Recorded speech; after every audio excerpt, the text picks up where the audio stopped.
हे दोस्तों, सुप्रभात, good morning और हैप्पी संडे और स्वागत है इंटरनेशनल आयरन मैन के एपिसोड 3 में। और मत भूलिएगा इस एपिसोड में भी जो कमेंट्स आप लोग क्वेश्चंस करेंगे उसका भी मैं Q&A वीडियो में आंसर करूंगा कल।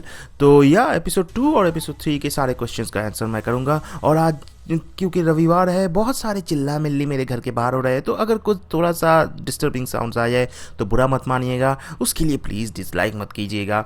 और तो चलिए शुरू करते हैं इसकी कहानी। हम लोगों ने इसमें देख लिया था एपिसोड 2 में कि टोनी स्टार्क को अभी कैसेंड्रा गिलेस्पी के सारे जो मैंड्रॉइड्स थे उन लोगों ने घेर लिया है, और टोनी स्टार्क का उसके आर्मर का पावर सेल का बैटरी अभी रिचार्ज होने में टाइम लगेगा और उसके पावर बहुत ही कम हो गया है, इसीलिए वो रेजिस्ट नहीं कर पा रहा है। तो तब टोनी स्टार्क के दिमाग में एक प्लान आया, और वो एक्चुअली उसके जो आर्टिफिशियल इंटेलिजेंस है फ्राइडे को बोल रहा है कि पॉप द फेस प्लेट और फोल्ड द आर्मर, ऐसा करके हम लोग सरेंडर करेंगे, तुम ऐसा ही करो। लेकिन उसके आर्मर जो फ्राइडे है वो बोलती रहती है कि नहीं, वो लोग तुम्हें मार देंगे, वो लोग असासिन्स है, और टोनी वो लोग तुम्हें ज़िंदा नहीं छोड़ेंगे। लेकिन टोनी तब बोलता है तुम अपने मतलब होशो हवास में बोलो या फिर मतलब अपने कॉन्शियसनेस में बोलो कि हम क्या इन लोगों से इतना कम पावर में युद्ध जीत सकते हैं क्या।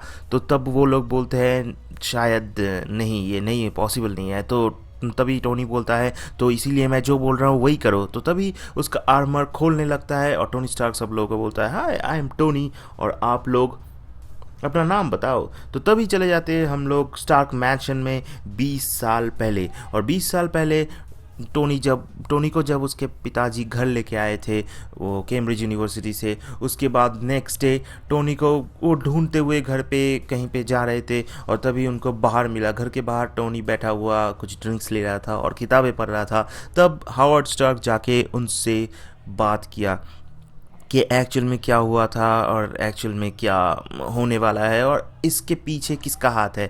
वो हॉट स्टार्क बताता है कि ये कैसेंड्रा गिलेस्पी की फैमिली एक मतलब टेररिस्ट ऑर्गेनाइजेशन के साथ जुड़े हुए हैं, ये लोग वेपन सेल करते हैं, रूथलेस बास्टर्ड्स है। तो टोनी बोलता है वो तो आप भी हो, क्योंकि आप भी तो वेपन सेल करते हो। लेकिन टोनी के पिताजी बोलते हैं ये बहुत ही हार्श आंसर था तुम्हारा, लेकिन वो लोग जिसको सेल करते हैं वो वेपन्स मैं उन लोगों को कभी भी सेल नहीं करूँगा ज़िंदगी भर, क्योंकि वो लोग टेररिस्ट लोगों को सेल करते हैं वेपन्स। मैं कभी टेररिस्ट लोगों को सेल नहीं करता हूँ वेपन्स। तो उसके बाद टोनी और उसके पिताजी के अंदर कुछ ना कुछ तो बात चलती रहती है ये सब के बारे में। और हम लोग आ जाते हैं फिर से प्रेजेंट में, जहाँ पे टोनी स्टार्क ने अपना आर्मर सरेंडर कर दिया है। आर्मर उसके सामने खड़ा गिरा हुआ है, और तभी वो मैंड्रॉइड्स बोलते हैं रुक जाओ सभी, टोनी स्टार्क ने इतनी जल्दी अपना आर्मर फेंक दिया, इसके अंदर शायद कुछ एक्सप्लोसिव डिवाइस रहेगा जो एक्सप्लोड करने वाला है, ऐसा मत करो। तो वो लोग बोलते हैं कि टोनी तब बोलता है नहीं, कैसे बेवकूफ़ की तरह बातें मत करो, इसके अंदर अगर एक्सप्लोसिव डिवाइस है तो मैं तो इसके सामने ही खड़ा हूँ, अगर ये एक्सप्लोशन हुआ तो मैं भी तो मारा जाऊँगा ना, और मैं अपना फेवरेट हूँ।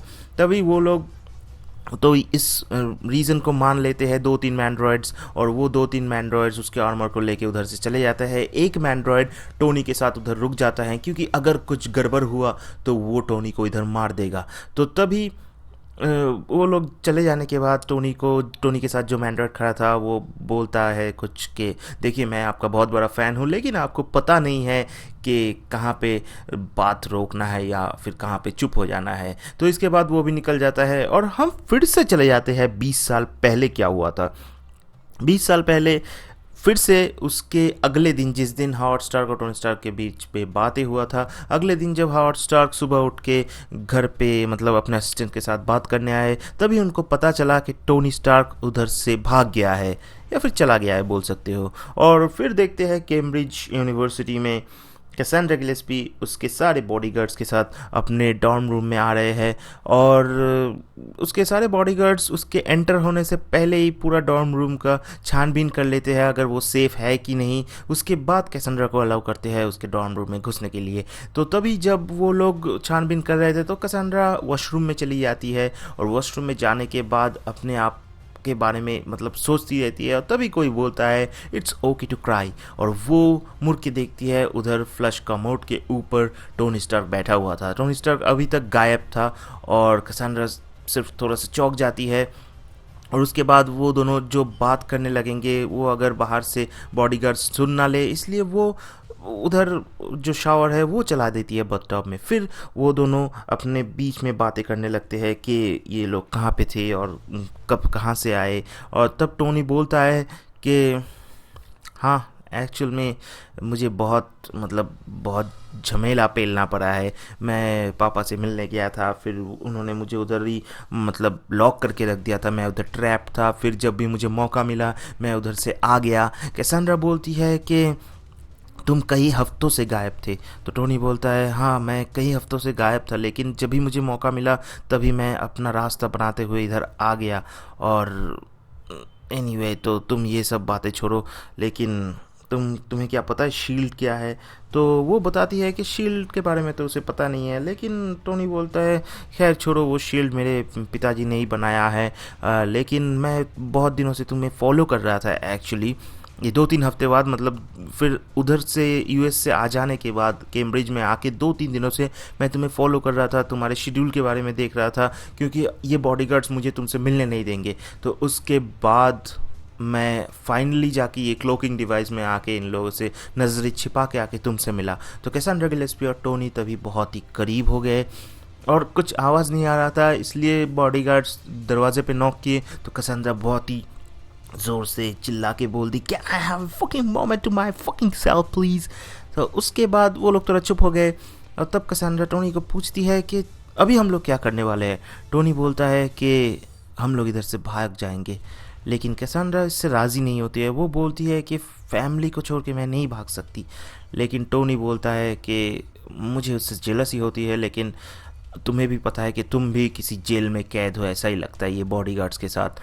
तभी आ जाते हैं 20 साल बाद, अभी के प्रेजेंट टाइम में, जहाँ पे टोनी स्टार्क का आर्मर लेके उसके मैंड्रॉइड्स कैसेंड्रा गिलेस्पी के मैंशन के सामने लॉबी में खड़े हैं। और कैसेंड्रा गिलेस्पी बहुत ही अभी गुस्सा हो गई है, क्योंकि उसे लग रहा है कि टोनी स्टार्क के आर्मर में कुछ बीकन रहेगा या जिसके सिग्नल को ट्रेस करके टोनी इधर आसानी से पहुंच जाएगा। लेकिन मैंड्रॉइड्स उसे दिलासा देते हैं कि नहीं, कोई बीकन नहीं है, कोई भी सिग्नल इधर से नहीं जा रहा था, तो इसीलिए हम लोग ये आर्मर को लेके आए हैं। और टोनी को हम लोगों ने एकदम दबोच लिया था, इसीलिए टोनी अपना आर्मर सरेंडर कर दिया।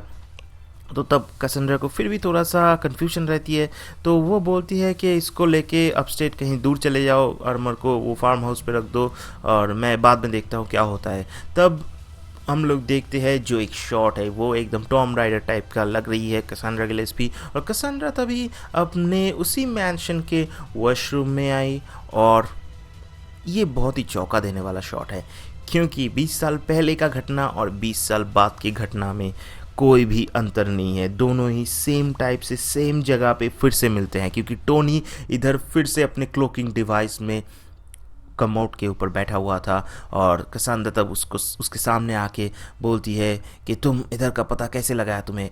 उसमें तो कोई ट्रेसिंग सिग्नल नहीं जा रहा था वो आर्मर से। तब टोनी बोलता है हाँ, उसमें ट्रेसिंग सिग्नल था। तो कैसेंड्रा पूछती है तुम्हें कैसे पता चला, वो तुमने कैसे ये किया? तो टोनी बोलता है मैं सबसे ज़्यादा स्मार्ट हूँ। तो एनीवे, टोनी को कुछ भी नहीं कर पाती है कैसेंड्रा, और कैसेंड्रा को टोनी चेतावनी देता है कि वो बंदूक फेंक दो, तुम्हें पता है कि मैं ये बंदूक तुम्हें कभी भी डिज़र्व कर सकता हूँ और तुमको लेके मैं कभी भी शील्ड के पास जा सकता हूँ। तो तब कैसेंड्रा थोड़ा सा डरी हुई थी, लेकिन वो अपने फेस से, चेहरे से वो डरावना ये सब नहीं दिखाई टोनी को। तो टोनी पूछता है कि क्या सब अभी अपने मेरे सवालों के जवाब दो।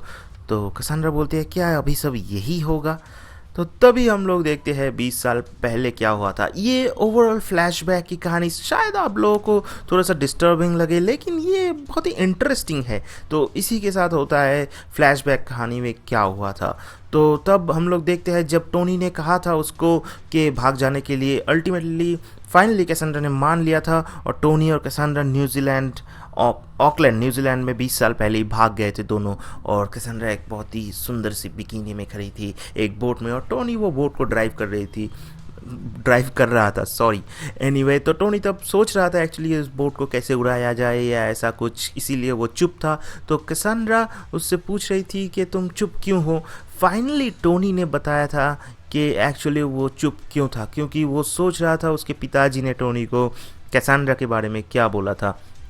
कैसांड्रा के बारे में उन्होंने कहा था कि वो है हनी पॉट, मतलब वो टोनी स्टार्क को फंसा के उधर से ला रही थी अपने फैमिली के लिए। और तभी टोनी यही कैसांड्रा को बताता है और टोनी बोलता है माय डैड मिस्टर रॉन्ग। लेकिन कैसांड्रा तब चुप हो जाती है और कैसांड्रा सोचने लगती है कुछ, तो टोनी को थोड़ा सा मतलब संदेह होता है। वो कन्फ्यूजन में आके कैसांड्रा से पूछता है कि ये क्या है, तुम चुप क्यों हो गई। तो कैसांड्रा बोलती है ओनली इन द बिगिनिंग। तो टोनी बोलता है only in the beginning of what. Cassandra बोलती है हाँ, पहले कुछ ऐसा ही प्लान था, मेरे फैमिली ने मुझे हनी पॉट बना के ही तुम्हारे पास भेजा था, लेकिन वो एकदम शुरू में, लेकिन उसके बाद मैं सच में तुम्हारे प्यार में आ गई थी। तो टोनी तब वही तब से थोड़ा सा चौंक गया था, लेकिन उसी के बाद फिर प्रेजेंट में आ गए हम लोग, और टोनी और कैसांड्रा वही बाथरूम में अभी खड़े हैं। और नहीं, टोनी बैठा हुआ है, कैसांड्रा खड़ी है। तो टोनी को कैसांड्रा बोलती है कम ऑन, तुम वो 20 साल पहले की ज़िंदगी के कुछ भूल के बारे में तुम मेरे साथ अभी ऐसा करोगे। तो टोनी बोलता है कम ऑन कैसांड्रा, अभी हम लोग बच्चे नहीं रहे, मैं इधर तुम्हें पता है क्यों आया हूँ, मैं तुमसे पूछने आया हूँ मेरे एक्चुअल बायोलॉजिकल पिताजी के बारे में, मेरे जो असली पिताजी है। क्योंकि मुझे जितना जानकारी था मेरे पिताजी के बारे में, वो एक्चुअल में मुझे टॉर्चर ही करते थे और वो मेरे असली पिताजी नहीं थे। मेरे असली पिताजी के बारे में जब मुझे पता चला, मैं दुनिया के मतलब आधा दुनिया ट्रैवल करके इधर आया और इधर आके मुझे तुम मिली, और इसका आंसर क्या दोगे। तब कैसांड्रा को लास्ट में टोनी स्टार्क बोलता है come on honey pot tell me. इसी के साथ ख़त्म हो जाता है इंटरनेशनल आयरन मैन का एपिसोड 3। और ये शायद आप लोगों को कैसा लगे आप लोग ज़रूर बताइएगा कमेंट सेक्शन में। और हाँ, क्वेश्चंस करना ना भूलिए, Q&A वीडियो आ रहा है कल। और हाँ, मैंने स्पाइडरमैन फिर से कल देखा और ये बहुत ही अच्छा लगा, मुझे बोरिंग बिल्कुल नहीं लगा। उसके ऊपर भी मैं कुछ वीडियो बनाने वाला हूँ, देखते हैं क्या होता है। और हाँ, और क्या बताऊँ, ये है संडे, हैप्पी संडे, एंजॉय कीजिए। मस्त वेदर है आज बेंगलोर पे। या चलिए ख़त्म करते हैं, बहुत बक बक कर लिया। Good bye.